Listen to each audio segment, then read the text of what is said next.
दिलवा में सपना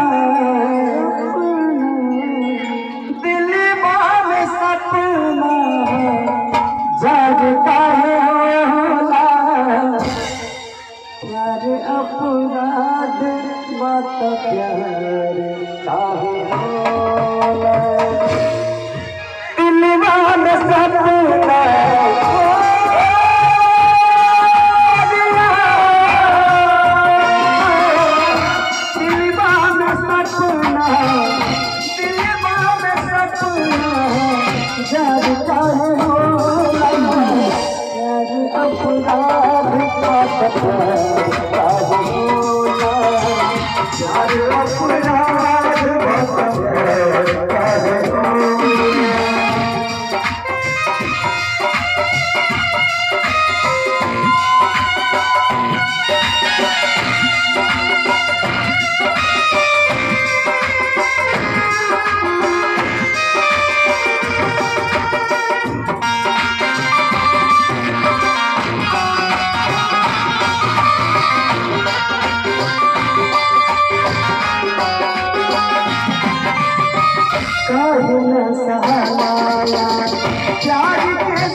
कहते हैं कि जरा पाने की चाहत में बहुत कुछ छूट जाता है। कहना है कि जरा पाने की चाहत में बहुत कुछ छूट जाता है। नदी का साथ होता हूँ समंदर डूब जाता है। जरा पाने की चाहत में बहुत कुछ छूट जाता है। नदी का साथ होता हूँ समंदर डूब जाता है। मोहब्बत पढ़ने और लिखने में आसान होती है साहब, मोहब्बत को निभाने में पसीना छूट जाती है। प्यार अपराध बात प्यार काहे होला, प्यार अपराध बात प्यार काहे होला। अगर मिलते इस जीवन में मिलते जन्म दोबारा, जन्म जन्म का साथ है तुम्हारा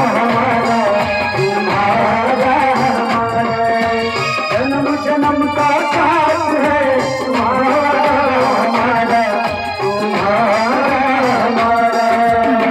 प्यार कवन चीज हो प्यार काहे होला, प्यार औलाद बहुत प्यार काहे होला।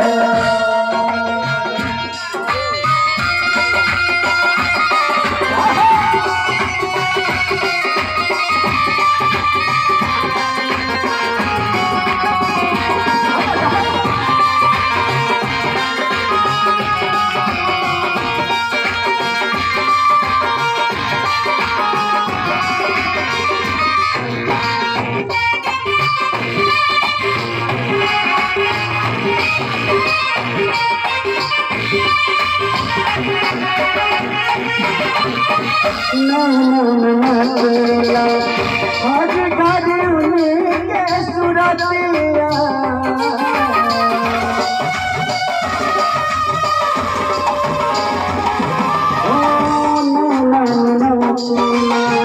हर गाड़ी उनके सुरतिया कबो नीले मीठी मीठी बतिया इतना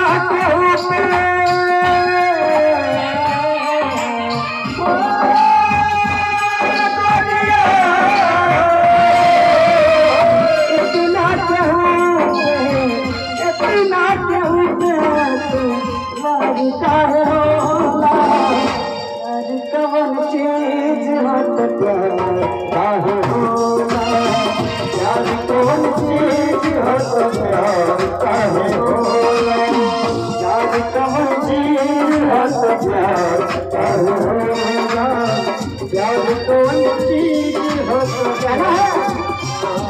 प्यार झूठा सही दुनिया को दिखाने आजा, प्यार झूठा सही दुनिया को दिखाने आजा। तो किसिया दुनिया के बहाने आजा, तो किसी और मिलने की बहाने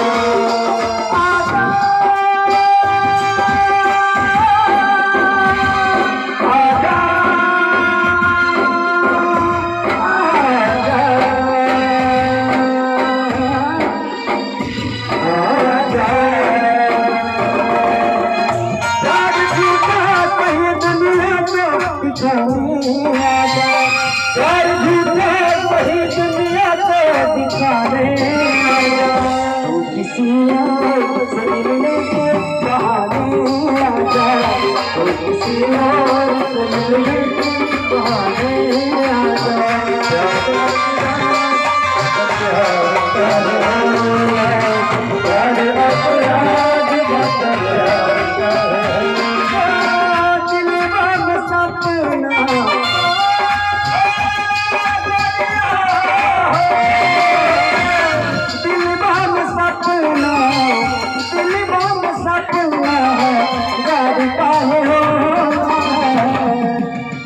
जिनका जिनका प्यार से आगे भागा बतानी बात प्यार अपराध बात प्यार प्यार अपराध बात प्यार प्यार अपराध बात प्यार प्यार